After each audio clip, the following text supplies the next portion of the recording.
Hey everyone, welcome to the Be Bold, Make Waves podcast, a show bringing you inspiring stories of women who are growing and scaling their business.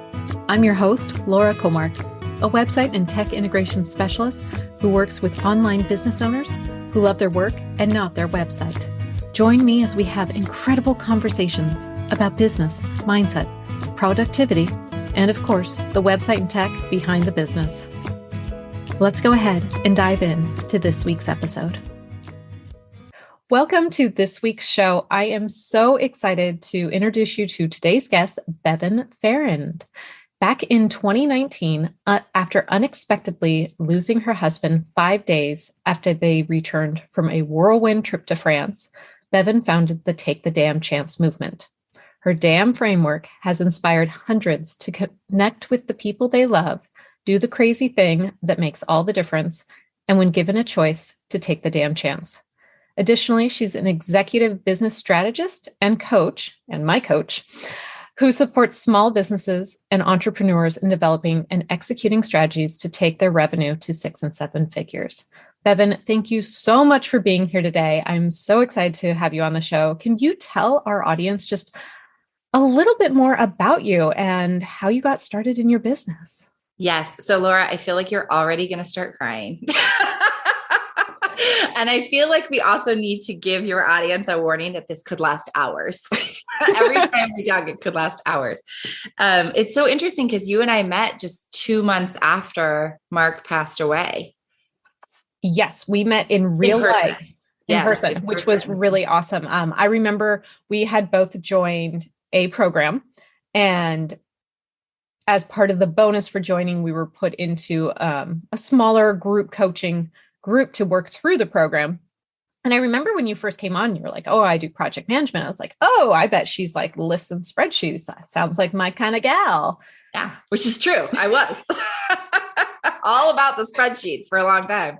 I was like, ooh, I want to know her more. You had an energy about you that I really was attracted to. And I remember also like something you've always said is like, you have resting happy face, which just makes me smile. I do. Yes, I do. It's good that this is on video so people can say that that is actually true. Yes. So let me tell you a little bit about when you and I met. I had just started a business called collaborate.work. And I started that business because in May of 2019, I got laid off for the 3rd time. So this was not actually my first foray into entrepreneurship, but it was my most recent. So I got laid off. I just had gotten back from maternity leave. I had 2 young children. So Guinevere was 2 and Jonathan was 4 months old. And so to say that it rocked our world was like an understatement. And I remember walking with Mark, my husband, and we were out on our country roads. And I looked at him and I said, I'm not going to look for a job again. And he was so supportive but I still think he like lost some oxygen cells there. How do I do this? So I told him, I said, look, this is the 3rd time I've been laid off. And every time I've gotten laid off, I lose my entire income in an instant. Yeah.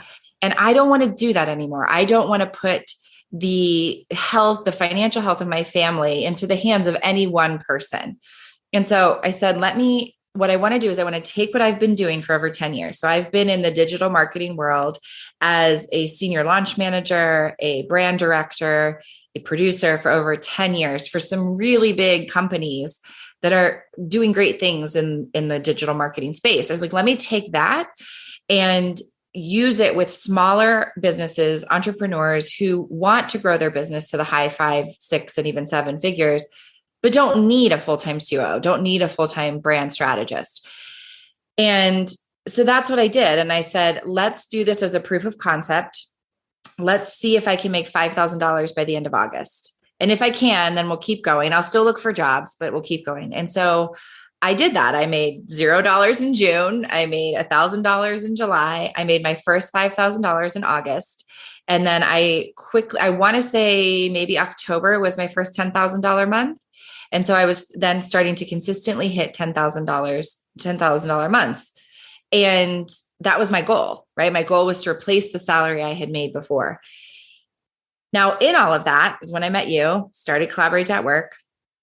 Well, then, as you kind of alluded to in the intro, my husband had surprised right 2 weeks before I got laid off. My husband told me he was going to take me to France for my 40th birthday. So of course I get laid off. And our first thing is, should we cancel this trip, get our money back? But we decided to hold off and see how things had gone. And so we went on this trip, which was totally crazy because we were going to be in airplanes the same amount of time we were on the ground.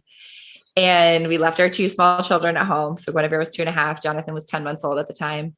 Had an amazing time, like reconnected to who we were as a couple, like before we had kids, before we got married. And we were only there for like 39 hours, but it was amazing.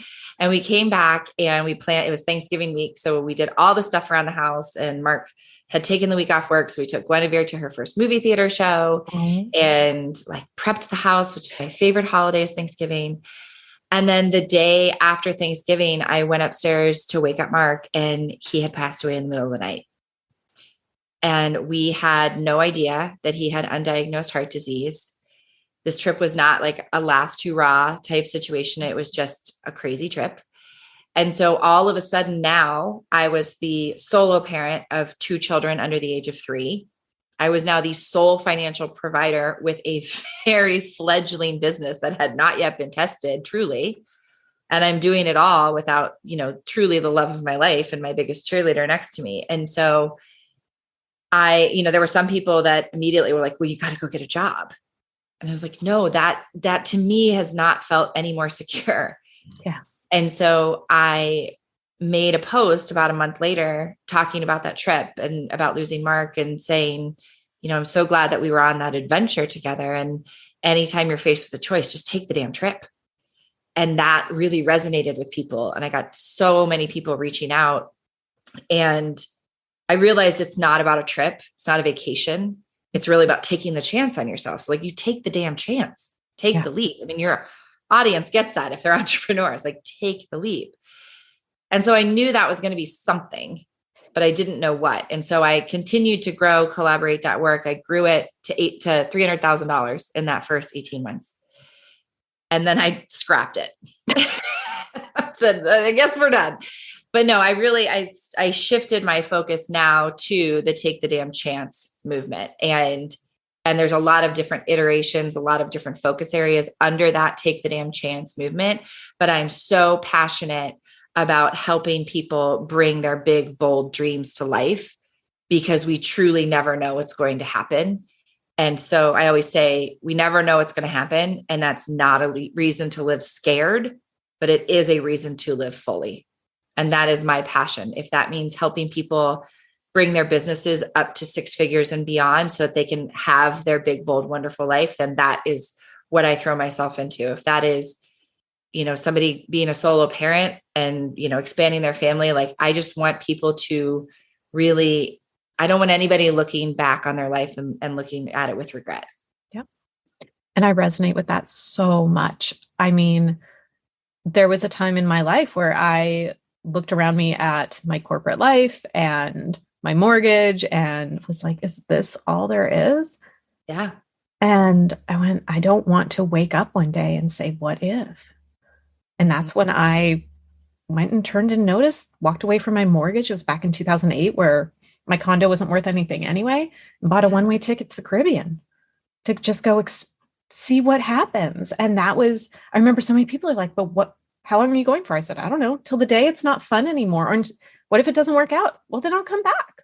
Yeah. There's nothing stopping me from not coming back. I mean, I've known people who, sell off everything and move into the RV and go travel around. And they're like, we're going to do that forever. And then 6 months later, they stop and put down some roots and are like, we were done. It was fun. And we had a great adventure.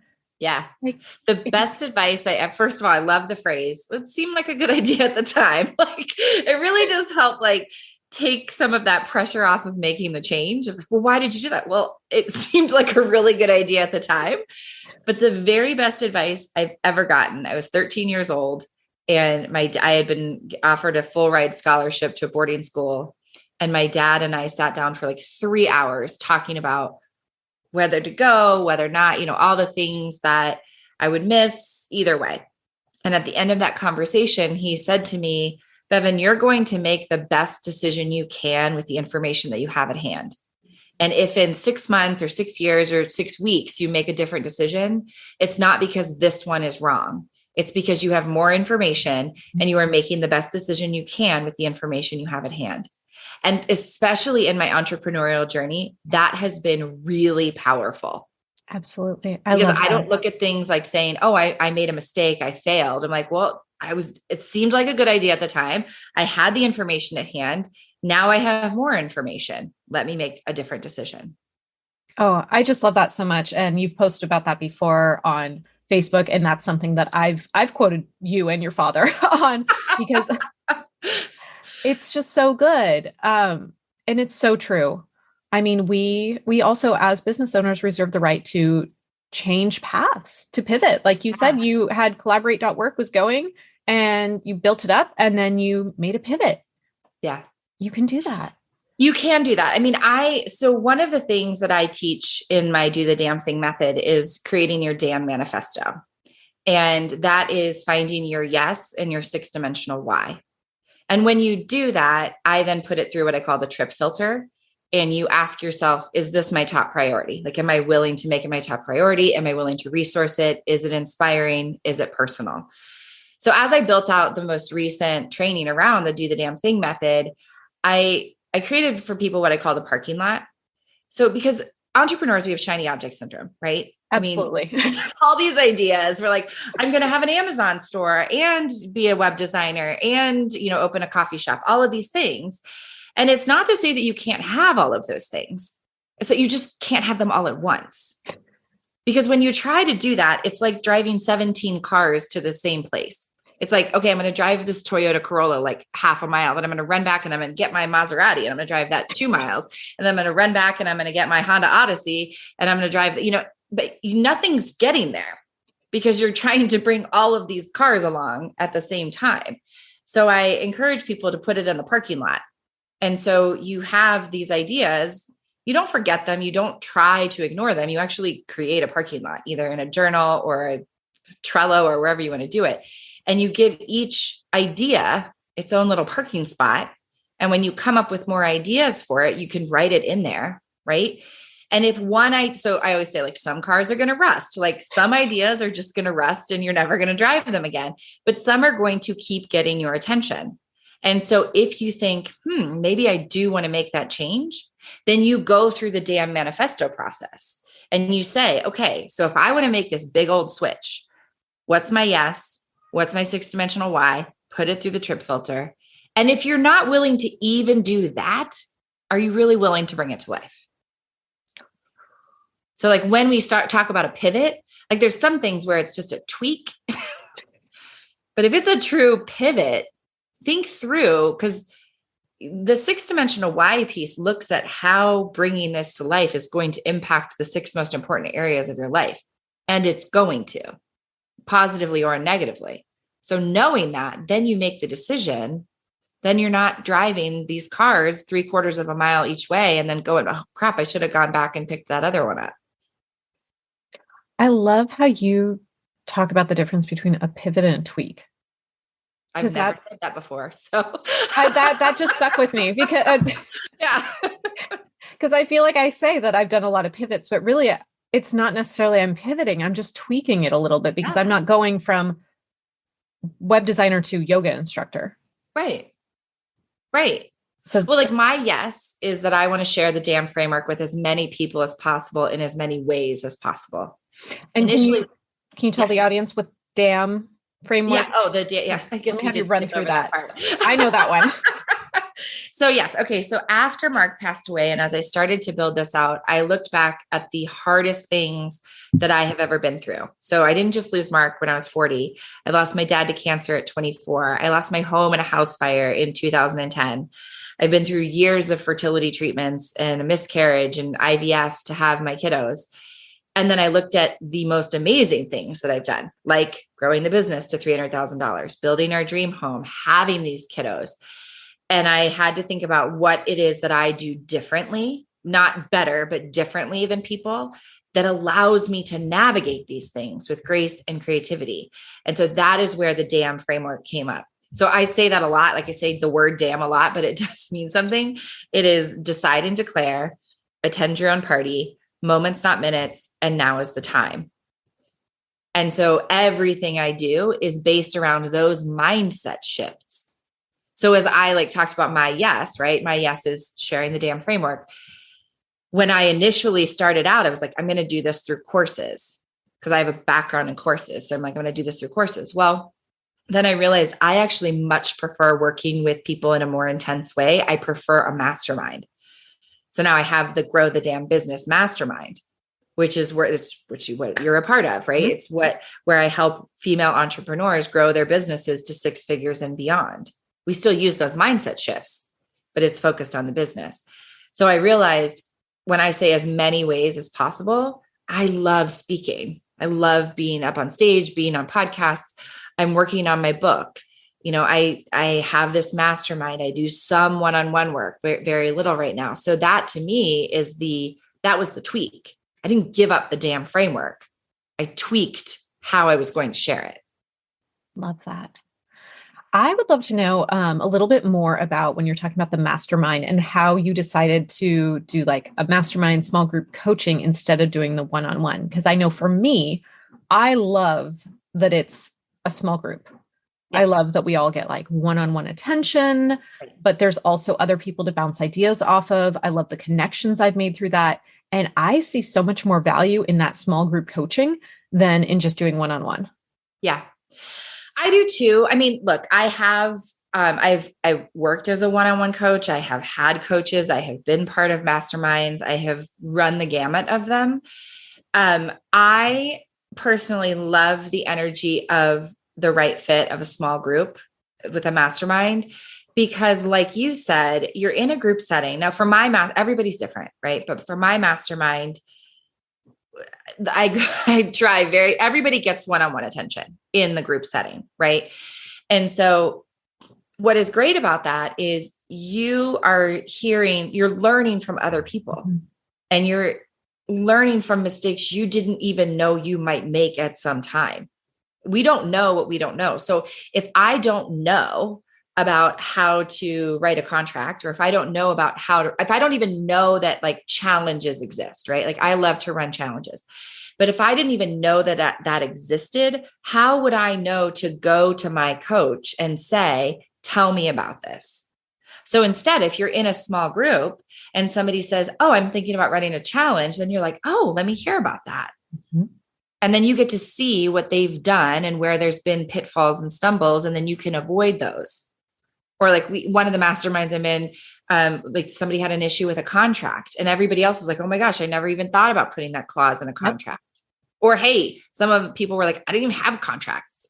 So it's just the energy of a small group. Now it has to be, in my opinion, it has to be run well, because I have also been part of groups where one of two things has happened. One, it just hasn't had the right kind of structure or container created by the coach who's leading it.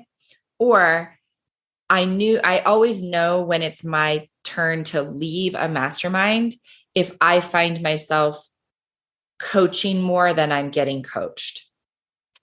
Because I think that everyone listening could probably benefit from some kind of group or support or coaching, what have you.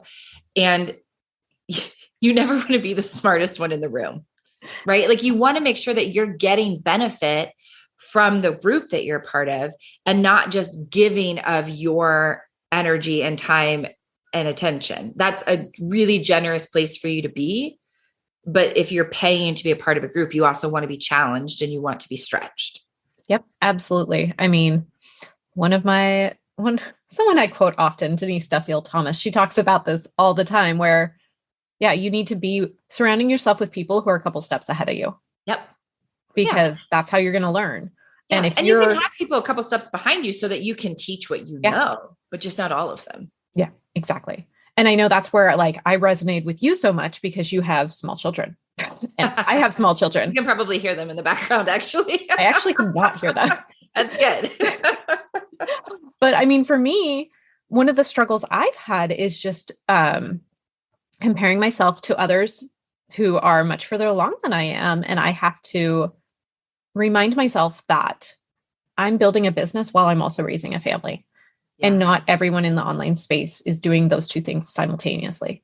And so for me, it's very helpful to have coaches that I work with and people I look up to who are steps ahead of me, but also share some of those same juggling acts that. Yeah, that's one of the pieces of the attend your own party is staying at your own party, staying on your own mat.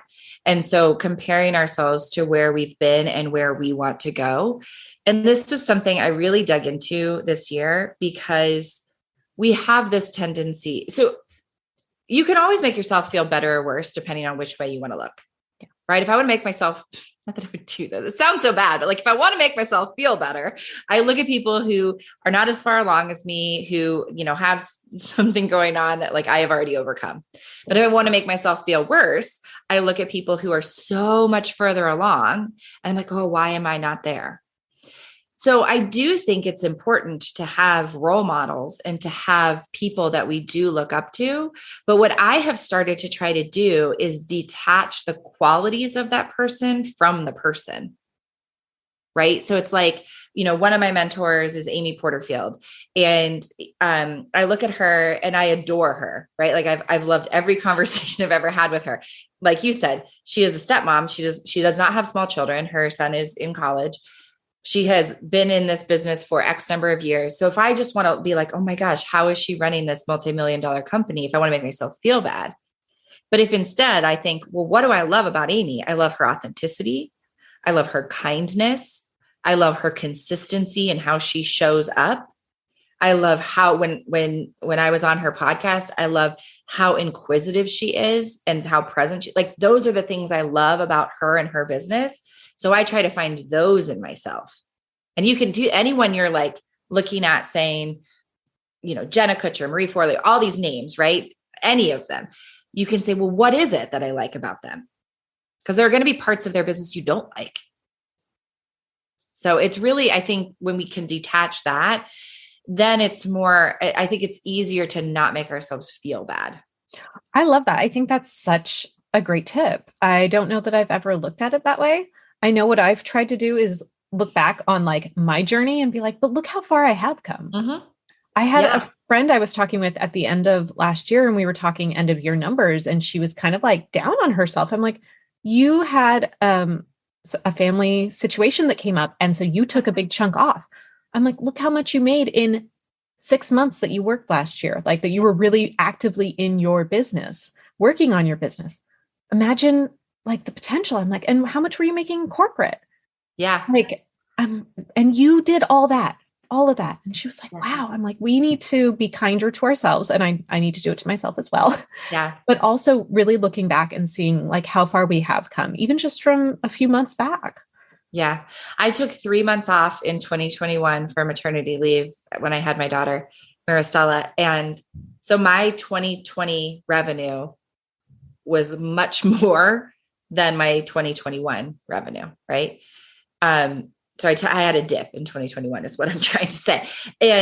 But then I look at it and I'm like, and I took 3 months off consciously, and partially because I want other entrepreneurs to see that you can take a maternity leave. You don't have to be on your email in the hospital. Yeah. Right. I mean, look, I'm still nursing my daughter and I will nurse on meetings that you've been on. Like, like that happens. Like that's the reality of being a mom of young children and an entrepreneur. I don't personally try to hide that. Like you said, I mean, I'm very upfront about my kids. They are part of my why. And if I wanted to make myself feel bad about 2021, I would be like, look, I didn't make as much money as I did in 2022 or 2020. Like, wow, like I really took a dip. I think it was like maybe $60,000 less in 2021. And I'm like, I could make myself feel really bad about that. Or I could be like, hey, I still surpassed my corporate salary. Mm-hmm. I took 3 months off to spend with my children to not miss out on my daughter's brand new life that you never get that back. So I like to tell people make a done list, make a list of all the amazing things you've done. Because what you said, when we talk about being kinder to ourselves, one of my principles is called 100% radically loving responsibility. And it's that we take this responsibility for our role in the experience of our lives. And when we do that, we take responsibility for our role in the things that go sideways, but we also take responsibility for our role in the kick-ass things that we do. And I don't think we do that enough. I think when we're really willing to take the blame, but when it's like taking the credit, we're like, oh, it was a team. And it was, but you were part of that team. You were part of that team. Yeah, no, I agree 100%. Which actually leads me to one of the questions I had for you, because I'm a big fan of celebrating our wins. I love to celebrate my wins with cheese. I cannot wait till I can celebrate my wins with cheese again, because I am currently, I'm easing back into dairy, but I was dairy free for a year while nursing my daughter. So I like to celebrate with cheese as well. I would love to know what are you most proud of in celebrating you when it comes to your business? Oh, I think that recently, so first of all, like, I'm really proud of sharing this message, right? I'm loving that I'm expanding into speaking this year, and I'm going to get to share this message on different types of stages. In a variety of audiences. I've spoken a lot to entrepreneurs, but I'm speaking at a keynote where I'm going to be speaking to HR professionals, right? So that's exciting to me to do that. And I think what I'm most proud of is growing this business in a way that is very authentic to me. I think that, you've seen part of the evolution of the business over the past 2 years, year and a half, and where I've seen this buzzword of like $10,000 months and 6-figure years. And the second time I did a challenge around that, I was like, I don't like that buzzword. I want to change. Like, it is true. That is a benchmark that is very easy for people to just monetize, right? Like, it's a target we know whether we hit or not. But I want to do it in a way that people can be more themselves, that we can create authentic businesses that support and inspire. So what I love is having grown this business in a way that is very authentic to me. Like, how I speak on podcasts is the same way I speak to my friends as we're having wine, and committed to my family, because I leave my desk not during the summer, but every day during the school year, I leave my desk at 3 and I go pick my daughter up from school.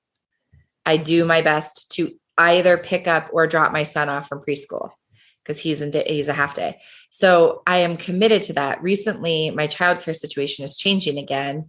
And I looked at it and I said, is there a way for me to end my day at 3 so that I can be with my kids after that? And I've shifted things so that, yes, I can do that. Now, that doesn't mean I will always do it, but I now work from 10 a.m. to 3 p.m. Those are my work hours. And then after that, I can be with my kids. I can do some things for myself. So being able to have a multi-6-figure business working from 10 to 3 every day, I'm really proud of. Because a lot of people are like, well, I have to hustle and do all these things and work 80 hours a week. And there might be times of that, but I don't think that's sustainable. Why would anybody want to do that? No. Why did you go work for yourself if you're working? Right. I would say, if you're doing that, you have a bad boss. So why would you go work for yourself if that's how you're going to treat yourself?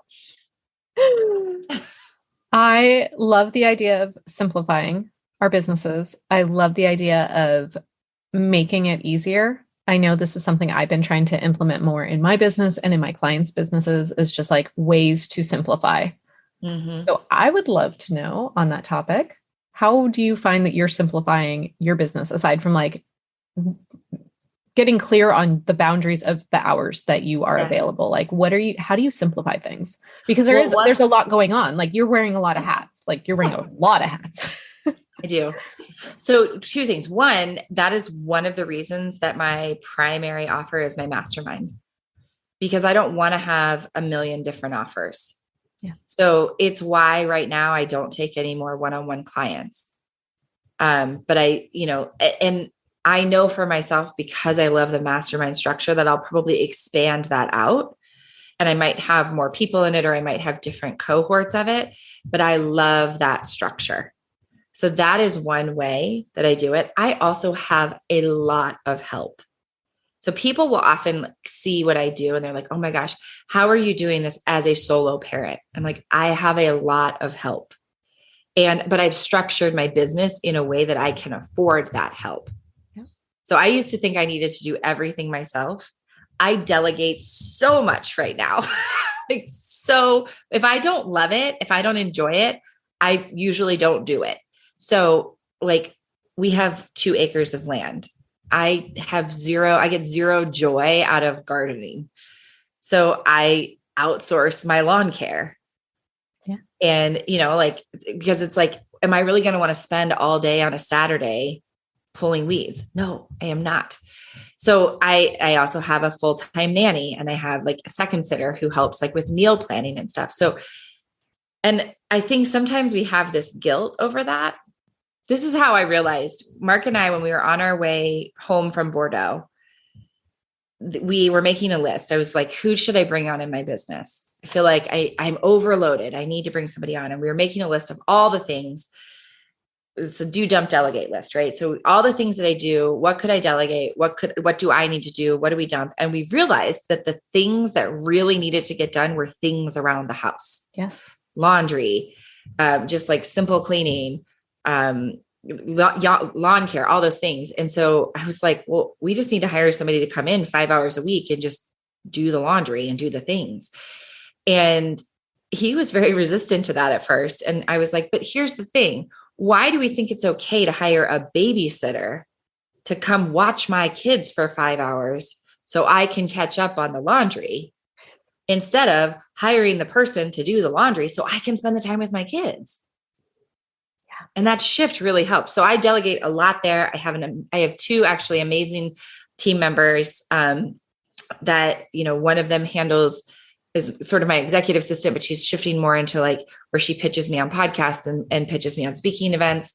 And my other assistant does more of like the day-to-day tasks. And like, I have an idea about a new course website and she then executes it. So I have kind of bought my time back so that I can stay more strategic and high level in my business and direct people the best ways to execute those things. I love that. Any way as moms where we can find ways to get more of our time back. Yeah. I find because we're doing so many things, we're running the household. We're making sure there's toilet paper is stocked and, we're out of laundry. Instacart is like my best friend. I'm like, what do we need to be delivered to the porch? Yes. That was actually exactly where I was going with this. I mean, discovering Instacart just completely changed my life. I love every time I check out, it tells me how many hours I've saved in shopping time.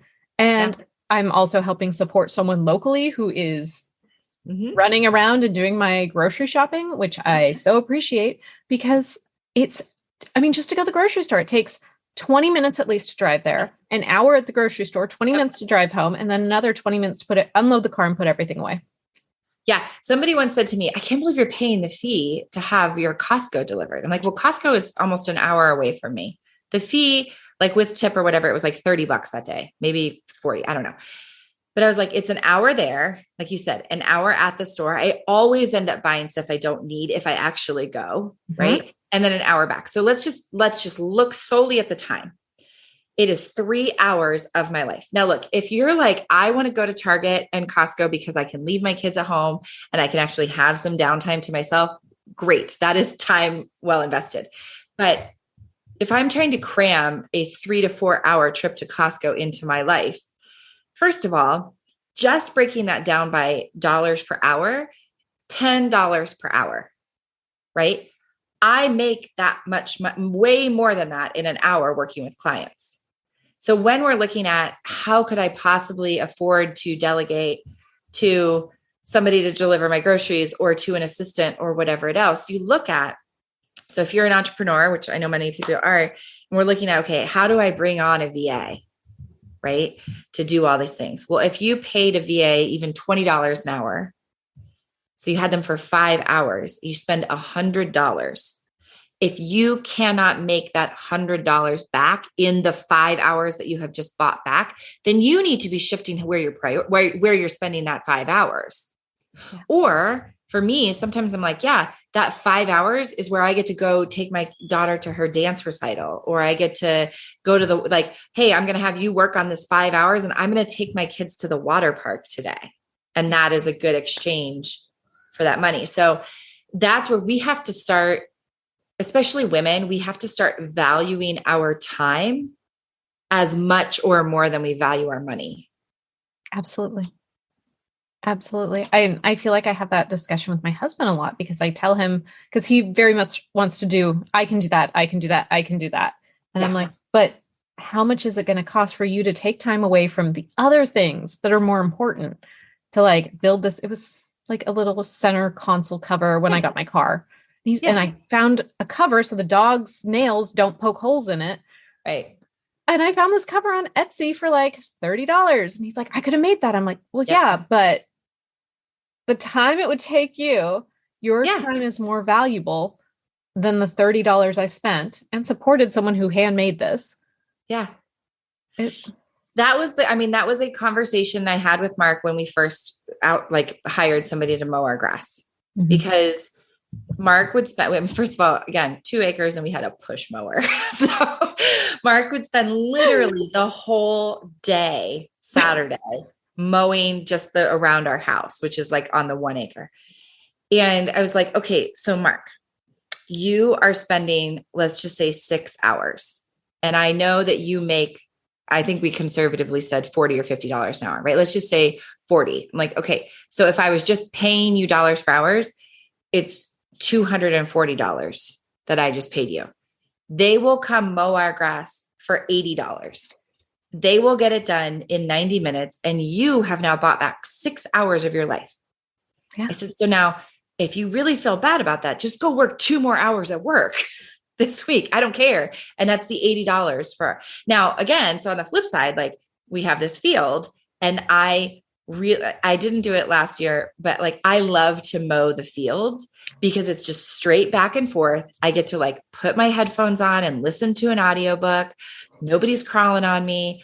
I like that. I'm not worried about that time. It is, like I said, if you want to go to Target for 2 hours and just be by yourself, that's fine. But this feeling of we've got to do it all ourselves. One of my friends, Deanna Mason, who I think you know as well, she would say, just because we have the capability to do it, doesn't mean we have the capacity to do it. Yes. And the same, I mean, that goes in personal life and in our business. Yeah. I mean, I work with people all the time who they can do the tech. They can update their website. They don't want to. It stresses them out. So they don't do it. So it gets put on the to-do list that never gets done because I don't want to do it. It doesn't bring me joy. Or they do it, but they don't know what they don't know. I mean, you and I had this conversation about somebody recently who didn't hire you to move a site over, and then their email broke. And it was like, because they don't know things about the back end that you know, that you would just like obvious when I would say, so I used to plan weddings in my many forays into entrepreneurship that were not super successful. One of the things I did was wedding planning. And I would tell the brides, like, the reason you hire me as your day of coordinator is because you don't know you need a sparkler bucket, right? You want a sparkler exit. You would have the sparklers and you would have the lighter, but what is carrying the sparklers? So you don't know what you don't know. I know those things. Yeah. So even when people join my mastermind and they're like, well, why do I need to hire a coach? I'm like, you don't need one. You don't have to have one. But if you want to learn the things that you don't know, or it's like this is how I look at investments. Is it going to get me further? Is it going to get me there faster? And then what has to happen for this to be a no-brainer? So for your clients, are they going to get a website? First of all, at all? So are they going to actually get a website? Are they going to get it faster? And like for what they invest in your work, what has to happen for it to be a no-brainer? You have this beautiful website that converts clients. Like, yes, that's a no-brainer. Oh, I love that. So true. We are getting close to our time. That just flew by. It was going to go by real fast. Like, how have we been talking this long already? You know, I could talk to you all day long. I've spent many hours on the phone with you on the Zoom. I have a few more questions I definitely want to touch on that I ask everyone who comes on the show. And one of them that I would love to know is, what is one piece of advice that you would give someone who's just first starting out in their business that would help them be bolder, show up, make waves in their business? And this could be advice that you would be giving yourself when just starting out. Yeah. So when I first started out as an entrepreneur many, many years ago, I made $4,000 my first year and then 11,000 my second. Like that's not a raging success by any degree. And I did it because I was like, I had to do all the things, right? I was like, yes, I'll do that for $100. Yes, I'll do that. Yes, I'll do that. When I started Collaborate at Work, because I knew that my time was more limited because I had these 2 children, I got really clear on my yes. And that makes your no so much easier. So I would say if you are starting out as an entrepreneur, spend the time, like I say it as your damn manifesto, right? But like spend the time getting super clear on what it is you want to do for now. As we've said, you can tweak, you can pivot, but you can at least tweak and then hold to that. And say no to the things that are not in support of your damn manifesto, that are not in support of your yes, because whether or not your net is full of sharks or minnows, it is still full. So if you are spending all of this time and energy doing things that you know don't support what you really want to do, your time is still full. Then this really great opportunity is going to come along and you don't have the capacity to do it. Plus, you always get more of what you are focusing on. So if you're taking all of these projects that you don't really want to do, guess what your clients are talking about? How great you are at the projects that you don't really want to do. So, and I get it that it's scary when you're starting out and you're like, but I haven't made any money yet. It's like, but just when you are super clear on that damn manifesto, that's the touchstone. You're like, but this is the thing. This is the thing I want to create in my life. Oh, I love that. And I think that's so important. Absolutely. So good. Bevin, where can everyone find more about you, find out more about the damn everything? All the damn things. All the damn things. The best way is to go to dothedamnthing.com. And there I have a free training. It's bingeable. You sign up, you can get all the videos right then. And it is, to me, it is such a strong, it will help you create such a strong foundation for whatever your big, bold dream is, how to bring it to life. So it's at dothedamnthing.com. I love that. I will link that up in the show notes. And thank you so much for coming on the show today. This was such a great conversation. Thank you for having me. I love what you do for your clients. I love that you're having this in the world. And I really love that you're supporting people and being bolder and making waves. It's just such a great message. Thanks so much for listening to this week's episode. Be sure to check out the show notes at lauracomark.com/podcast. And if you're ready to grow and scale your business and your current website is outdated and doesn't reflect the magic you bring and the results you get for your clients, go to lauracomark.com to find out how I can help bring your vision to life. That's laurakomark.com. Thanks so much for listening. See you next week. Bye now.